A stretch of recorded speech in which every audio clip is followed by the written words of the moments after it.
La maison était silencieuse, à l'exception du léger bourdonnement du ventilateur de plafond, qui tournait lentement au-dessus de moi. La nuit s'était installée, épaisse et pesante, avec seulement un mince croissant d'argent de la lune filtrant à travers les rideaux. Je m'étais endormie à côté de mon père, quelque chose que je n'avais pas fait depuis des années, pas depuis mon enfance, lorsque j'avais peur des orages. Mais ce soir-là était différent. Ma mère était partie hors de la ville pour une obligation familiale, et bien que ni l'un ni l'autre ne l'ait dit à voix haute, je savais que la maison semblait plus vide pour nous deux. Aux premières heures du matin, je me suis réveillée à moitié, troublée par la sensation familière du bras de mon père se posant sur moi. Sa main, rugueuse après des années de travail, mais toujours douce et pleine de soins, reposait légèrement sur mon épaule. Il n'y avait rien d'inhabituel à cela.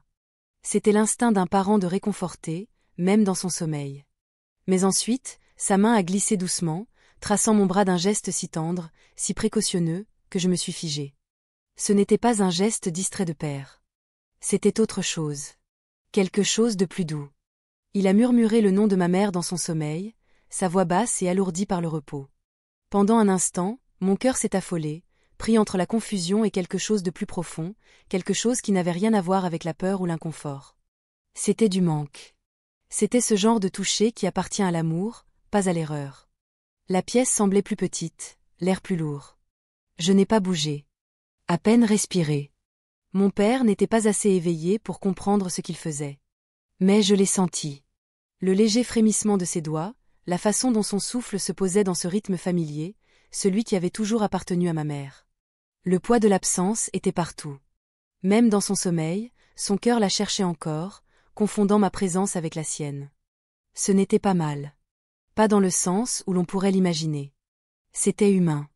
C'était l'amour, s'étirant à travers l'espace silencieux entre le manque et le souvenir, entre qui était là et qui aurait dû être là. Je savais, avant même qu'il ne se réveille en sursaut et ne réalise son erreur, qu'il n'y avait aucune honte à cela. Sa main s'est retirée précipitamment, et dans son regard a vacillé l'horreur discrète de la réalisation, suivie d'une tristesse plus douce. Mais je me suis simplement contentée de sourire, un sourire bordé d'un sentiment que je ne pouvais nommer. Je n'avais pas peur. Je n'étais pas mal à l'aise. J'étais juste là, prise au milieu d'un amour trop vaste pour se plier aux lignes que nous dessinons entre parents et enfants, entre mari et femme. J'ai refermé les yeux, laissant le silence s'installer entre nous, lui laissant le temps de rassembler la dignité ou les mots qu'il trouverait pour couvrir ce qui n'avait pas besoin d'être couvert. Il n'y avait rien à dire. L'amour, même lorsqu'il est égaré dans le flou de la nuit, restait de l'amour. Et à cet instant, j'ai compris que ce que j'avais vu n'était pas de la confusion, mais de la dévotion. Celle qui s'ancre dans les os. Celle qui façonne notre façon d'aimer, longtemps après que les lumières se soient éteintes. Ils s'étaient rencontrés d'une manière qui, dans les histoires, semble toujours trop parfaite pour être réelle. Mais pour eux, c'était réel. Mon père avait aperçu ma mère pour la première fois dans une ruelle étroite, bordée d'étals de marché. Elle tenait des légumes frais dans ses bras, une mèche de cheveux collée à sa joue par la chaleur de l'après-midi. Il n'y avait rien d'extraordinaire en elle à ce moment-là. Pas de brise dramatique soulevant ses cheveux. Pas de regards échangés au ralenti, à travers une pièce bondée. Mais quelque chose dans son sourire. Cette chaleur naturelle qu'elle offrait au vendeur en négociant quelques brins de coriandre, l'a arrêtée net. Mon père n'était pas du genre à croire au destin. Mais après ce jour-là, il s'est mis à traverser ce marché plus souvent. Il lui a fallu des semaines avant d'oser lui parler. Et même à ce moment-là, ce n'était ni fluide ni charmant. Mon père n'était pas fait pour les grandes déclarations. Il était maladroit. Ses mots trébuchaient sur eux-mêmes, trop rapides pour qu'il puisse les rattraper. Mais ma mère a ri. Pas de lui, mais avec lui. Et cela a suffi. Ils étaient deux personnes ordinaires, attirées l'une vers l'autre par quelque chose d'invisible et d'inexplicable. Une force qui n'a pas besoin d'explication, parce qu'elle est aussi naturelle que respirée. Leur amour s'est construit de manière discrète. Des petits mots griffonnés, glissés dans des poches. Des tasses de thé laissées sur un bureau, sans un mot. Des trajets partagés en rentrant du travail, racontant des histoires qui n'avaient rien d'important. Des silences sous l'ombre d'un vieil arbre, quand les mots étaient inutiles. Il n'y avait ni drame, ni obstacle à surmonter. Seulement la douce évidence de deux vies qui s'emboîtaient naturellement. Leur mariage était simple. Une robe empruntée. Une salle remplie d'amis. Et des vœux qui n'avaient pas besoin de mots ornés, car ils existaient déjà dans chaque regard qu'ils s'échangeaient. Ils avaient promis les choses habituelles, être là l'un pour l'autre, affronter ensemble les tempêtes. Mais il savait déjà que l'amour ne se prouve pas dans les promesses. Il vit dans les détails. Dans la façon dont ma mère savait exactement comment mon père prenait son thé. Dans la manière dont mon père posait instinctivement sa main dans le creux de son dos, dans une pièce bondée, pour l'ancrer. La vie ne leur avait pas toujours été tendre. Il y avait eu des épreuves. Des épreuves qui ne testent pas seulement l'amour, mais aussi la patience, l'endurance, la foi en l'autre. L'argent manquait souvent. Mon père travaillait de longues heures. Ma mère jonglait entre son travail et la famille. Et pourtant, même dans l'épuisement, ils se retrouvaient toujours. L'amour ne rendait pas la vie plus facile. Mais il lui donnait un sens. J'ai grandi en observant cela. Un amour qui ne vivait pas dans les grands gestes, mais dans une attention constante et discrète. Je l'ai vu dans le regard de mon père, qui s'adoucissait à chaque fois que ma mère entrait dans la pièce. Et dans la manière dont ma mère tendait instinctivement la main vers lui, sans même y penser. Sa main. Chaque fois qu'il parlait d'elle, chaque fois qu'il évoquait leur avenir. Leur amour n'était pas un conte de fées. C'était mieux. C'était réel. Je suis restée éveillée longtemps après que la respiration de mon père ait retrouvé le rythme paisible du sommeil. Mon esprit oscillait entre le passé et le présent. Ce que je ressentais n'était ni de la confusion ni de l'inconfort. C'était quelque chose de plus profond, quelque chose que je ne savais pas nommer. Il n'y avait ni honte ni sentiment d'avoir franchi une limite. C'était juste l'amour, traversant le temps. Un homme cherchant la femme qui avait toujours été là, pour finalement trouver sa fille, qui, sans le vouloir, avait pris la place laissée vide. Cela m'a fait repenser à toutes les fois où j'avais vu mes parents ensemble, à ces petits gestes qui témoignaient de leur lien sans qu'aucun mot ne soit nécessaire. Mon père avait toujours été un homme discret, pas du genre à parler de ses sentiments. Mais son amour était évident dans sa façon d'exister au quotidien. Dans la manière dont il préparait la tasse de thé de ma mère avant même qu'elle ne la demande. Dans la façon dont ses yeux la suivaient dans la pièce, comme si elle était son encre, sans qu'il s'en rende compte.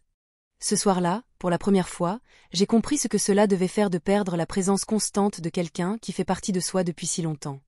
Ma mère était seulement partie pour quelques jours, et pourtant, son absence remplissait la maison d'un vide que le silence ne pouvait couvrir. Mon père n'avait pas besoin de parler. C'était dans la manière dont ses doigts cherchaient instinctivement, comme s'il connaissait par cœur la sensation de sa peau après tant d'années à dormir à ses côtés. Ce n'était pas le contact lui-même qui me restait en tête. C'était le poids qu'il portait en lui. Un besoin qui n'avait rien à voir avec la passion ou le désir. C'était plus profond que ça. C'était le besoin d'un chez-soi. Le besoin de réconfort. Le besoin de cette personne qui vous comprend sans un mot. C'était ce que mon père cherchait dans l'obscurité. Et, pendant un instant, j'avais comblé cet espace. Pas parce qu'il m'avait confondu avec ma mère. Mais parce que, dans la vulnérabilité du demi-sommeil, son cœur avait instinctivement cherché l'amour qu'il avait toujours connu. Je ne me suis pas sentie blessée par cela. Si quelque chose, j'ai ressenti une forme d'émerveillement. Aimer quelqu'un à ce point, au point que même l'absence ne puisse briser l'habitude de le chercher. C'était quelque chose que je n'avais lu que dans des livres. Quelque chose que je croyais appartenir aux histoires. Mais c'était réel. Et cela vivait sous mon propre toit, dans l'homme qui m'avait élevé. Cela m'a fait me demander si, un jour, je trouverais cela moi aussi. J'avais toujours cru que l'amour était une affaire de passion, d'excitation, de grandes déclarations. Mais ce que je voyais maintenant était différent. C'était plus silencieux. Plus solide. Un amour enraciné dans une connaissance de l'autre qui ne se construit qu'avec le temps. Cette nuit-là n'a pas changé ma vision de mon père. Elle a changé ma vision de l'amour. L'amour n'était plus quelque chose à poursuivre ou à rêver. C'était quelque chose à construire, instant après instant, jusqu'à ce qu'il vive en soi au point qu'on le cherche même en dormant, sans y penser. Le lendemain matin, rien ne fut dit à propos de la veille. Mon père suivit sa routine habituelle. Faire bouillir de l'eau pour le thé. Redresser les coussins du canapé. Ajuster l'horloge, bien qu'elle soit parfaitement à l'heure. C'était un silence qui n'avait pas besoin de mots pour être compris. Mais entre nous, quelque chose avait changé. Un nouveau type de compréhension. Quelque chose d'indicible, mais profondément ressenti. Je l'ai observé attentivement, remarquant des détails que j'avais toujours ignorés. La manière dont ses doigts longeaient le bord de la table. La façon dont ses épaules se détendaient légèrement chaque fois que son téléphone vibrait avec un message de ma mère. Ce n'était pas un manque, dans le sens dramatique du terme. C'était une habitude façonnée par l'amour. Le confort de toujours savoir que l'autre n'est qu'à un appel de distance.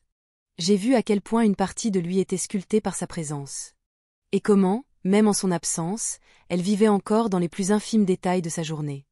Il n'y avait aucune culpabilité entre nous. Aucune tension à résoudre. Ce qui s'était passé n'était pas une erreur. C'était un aperçu de ces espaces silencieux où l'amour perdure. Mon père n'était pas un homme de grands discours. Mais il y avait des moments, comme ce matin-là, où son silence en disait plus que n'importe quelle parole. Cela m'a fait réfléchir à ma propre vie.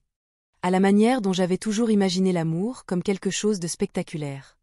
Quelque chose qui vous fait battre le cœur à toute vitesse, qui vous retourne l'estomac. Mais ce que je voyais en lui était différent.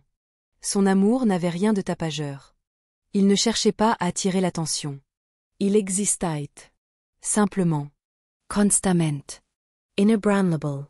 Même dans les espaces où le silence remplissait l'air. Ce matin-là, je me suis surprise à sourire en pensant à mes parents. Leur histoire ne s'écrivait pas à travers de grandes déclarations ou de gestes théâtraux. Elle s'inscrivait dans des années de petits actes passés inaperçus. Dans l'amour qui se cachait dans le pli d'une chemise soigneusement rangée. Dans la façon dont mon père attendait que ma mère prenne la première gorgée de son thé avant de toucher à la sienne. Lorsque ma mère est rentrée plus tard dans la journée. La maison a semblé expirer. Comme si elle retenait son souffle depuis son départ. La main de mon père a immédiatement trouvé la sienne. Leurs doigts se sont liés. Comme ils l'avaient toujours fait. Il n'y avait rien d'extraordinaire à cela. Mais en réalité, c'était tout ce qui comptait. Tout ce que je n'ai jamais dit à ma mère. Je ne lui ai jamais raconté ce qui s'était passé cette nuit-là. Pas parce que c'était un secret, mais parce qu'il n'y avait rien à expliquer. Ce n'était pas une histoire de confusion ou de malaise. C'était une histoire d'amour. Un amour qui dépasse les années, l'absence, et même les mots. Cette nuit-là est devenue une partie de moi, un rappel du type d'amour que je voulais construire pour moi-même. Pas l'euphorie passagère de la romance, mais la présence stable et inébranlable de quelqu'un qui devient une part de vous au point que, même dans l'obscurité, même dans le sommeil, votre cœur se souvient exactement où il appartient. Et alors que j'observais mes parents rire d'une plaisanterie trop insignifiante pour compter, j'ai compris. L'amour n'est pas quelque chose que l'on trouve. C'est quelque chose que l'on construit, jusqu'à ce qu'il vive en nous, dans nos os, dans notre souffle, dans chaque instant simple et ordinaire qui compose une vie.